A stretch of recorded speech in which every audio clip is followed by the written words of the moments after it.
Hello, I'm Jen Gilliman. I'm a media producer working with CoFed, which is an organization that's working to build a cooperative food economy led by young people of color and a supporter of Hope to Thrive through its CoFund grant program.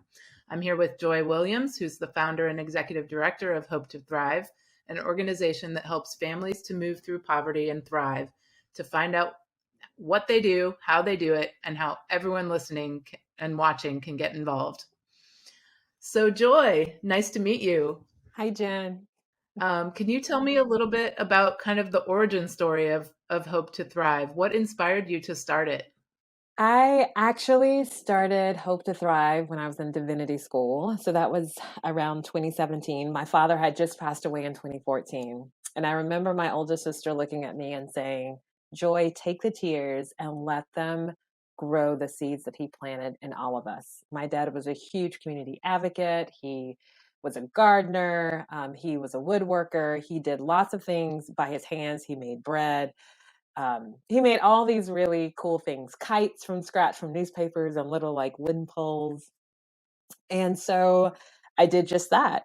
When I was in divinity school in Winston-Salem, it was, like I said, 2017, 2018. And I just birthed Hope to Thrive with the intent of carrying what my dad and my mom put in all of us about loving others. And I put it into one organization. That's beautiful. Your dad sounds like a really amazing person. What keeps you going in this work? Yes, I am definitely grateful for the amazing parents I had. And thank you for commenting on that because, yes, he was certainly an amazing person. And so is my mom. My mom is still living and we actually live together. And what keeps me motivated is the fact that I grew up food insecure and I grew up in a very large family. There were seven of us, seven kids, and my parents were together. They raised us and we lived in a habitat home. I grew up in the mindset of I want something more. There's something more. And that more could be I want like more relationships, more healthy, nurturing relationships. I want more of my parents, I want more of all of these more things. And so what keeps me motivated is knowing that I want to go back and be what I wanted someone to be for me. And so when I look at food insecurity, when I look at latchkey kids, kids that go home with no parent or guardian at home. When I hear stories of kids being bullied, I also was bullied.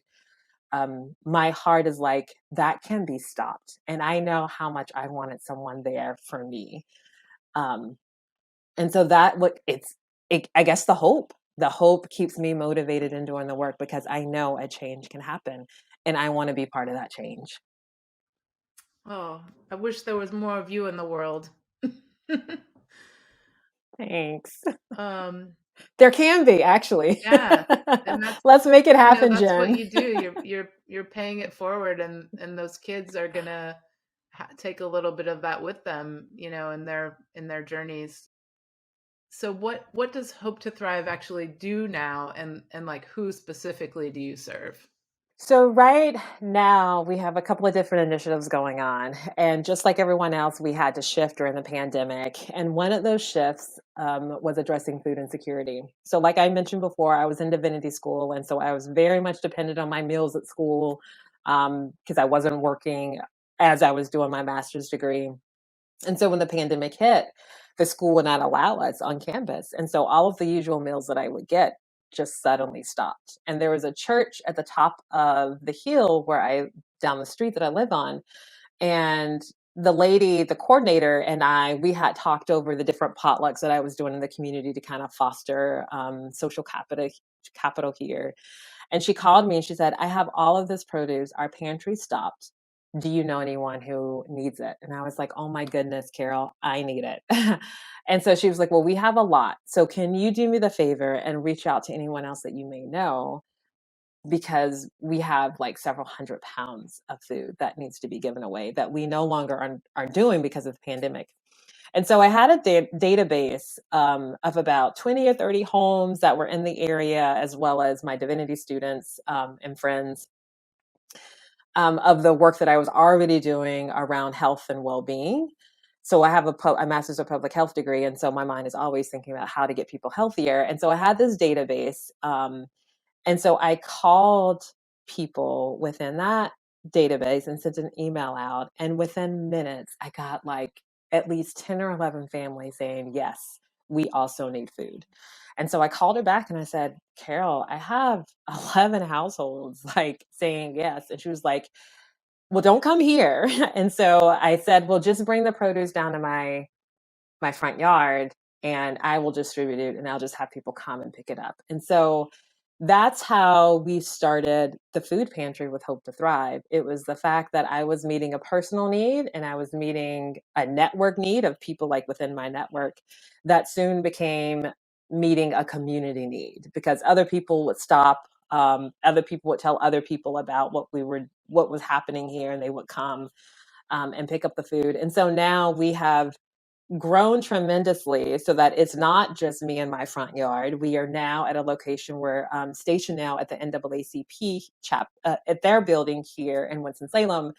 And we have at least so we doubled our days. So we are on Tuesdays and Thursday, and we are now serving at least 15 to 20 people one day, 20 or 15 to 20 households one day. A Tuesday or Thursday. And so like that is one initiative that just birthed that I wasn't expecting. Some of the other initiatives that I was not expecting is our community engagement around getting resources to small grassroots organizations that are Black and Brown led. And so with this whole government funding and all of these resources that are being poured in to assist traditionally marginalized communities, I did not see myself as much of an advocate as I have become. I went to this meeting that the county commissioners here in Forsyth County held around some funding. And from there, I asked a question about what they're doing to help minimize competition and promote collaboration. And one of the commissioners looked at me and another ED, and he said, you all are going to do that.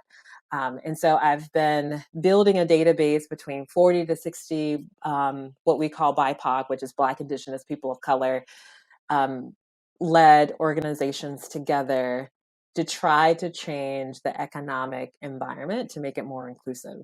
And so those meetings look like engaging philanthropists, engaging county commissioners over what the barriers are, and having conversations amongst ourselves about internalized biases and internalized racism that makes us show up in very domineering or oppressive ways, even within our own communities, perpetuating this white supremacist or oppressive culture.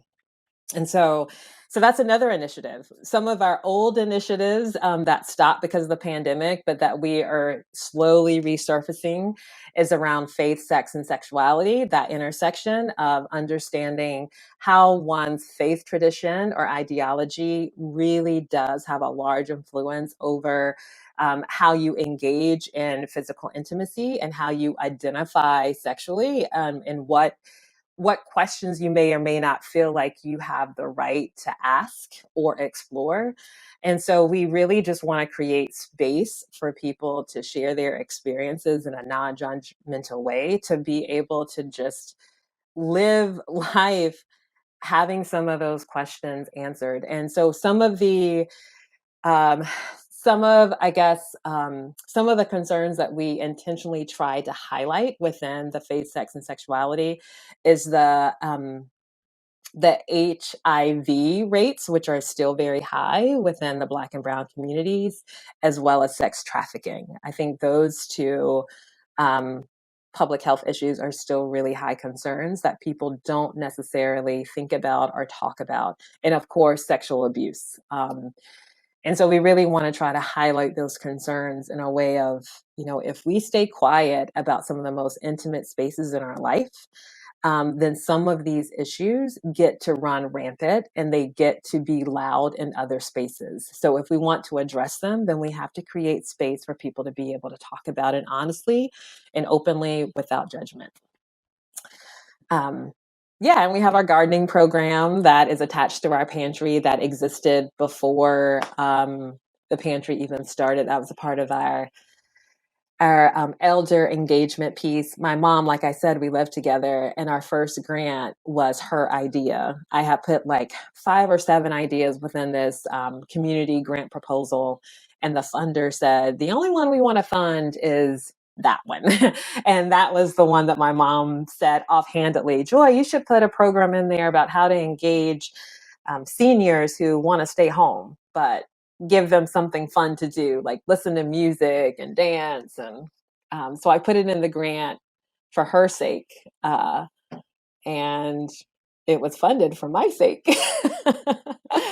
So those are just some of the programs and some of the initiatives that we have going on. It's wonderful and inspiring to hear all you're doing, but especially just like how you're leading from the heart and kind of strategically looking at what the needs actually are instead of just sort of this nonprofit kind of mindset that people sometimes get into, which is like, we're going to provide this and then we're going to find the grants and find the people who might need it. But you're really just responding to what the needs are that you see right around you in your community. So I think that's a beautiful thing too.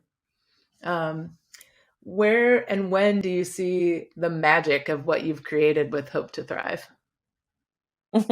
We talked a little bit about this before, and about the magic versus where is God. So one of the questions that we often ask at the pantry amongst our volunteers, and I have to do a shout out because our seniors in the community, they run that pantry and they run it with their hearts. It is amazing the growth that we have had. It's due to their commitment. Twice, 3 times, 5 times a week. Like there are 5 days of the week that we are operating that pantry. 2 days to the public, 3 days recruiting and organizing food in preparation for those 2 days. And it's all senior led. So my heart is unfolds in gratitude to them. But one of the questions that we often ask when we do a reflection time is, where do we see God at work? Where do we see God? Where do we see the works of God energized, and where is it less energy happening? And so when I hear that question, I really hear, where is God at work, in what Hope to Thrive is doing? And to be honest, it is a struggle because when I don't get a grant, and I'm starting with the negativity because that's just where my heart is right now, because I'm like, where's the money, God? But when I don't get a grant, or when I'm like a volunteer gets called out, I'm like, God, how are we going to meet this need? But then time and time and time again, I am going through my own spiritual journey of like, Joy, trust me, and trust that this is not about you. It never was about you, that you are just a vehicle to what is going to come to you and to others. And so I am able to be in several different places with a $13,000 budget. That's actually what we have. I think in our bank account today, it's like 12,000 something. I am able to be in 3 different places because I have 2 volunteers at the NAACP now, organizing the food that we just got from a drop off from Wake Forest University. And I don't have to be there. And I also am working with other volunteers who are giving their time to coordinate the volunteers, to call them and to say, don't forget, we have you down for Wednesday and Thursday. And I don't have to be there doing that.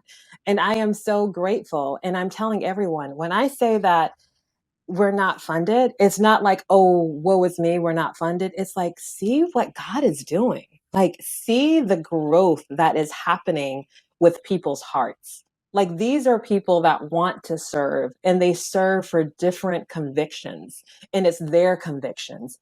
All I did was offer the opportunity to come be a part, and they are committed and they're taking it over. And they're telling me what to do. They're like, Joy, we need more trash bags, or Joy, we need the volunteers to make sure that they stay like an extra hour, and I'm like, hey, no problem. Like, they tell me what to do. And I joke about it. I'm like, you all really don't need me. And in fact, at the beginning, I really didn't want to be there. I was like, let's find somebody. And I had one volunteer. He was a senior. These are all seniors, mind you. He looked at me and he was like, well, it better be someone that we like and that we approve of. I'm like, what? I was like, excuse me?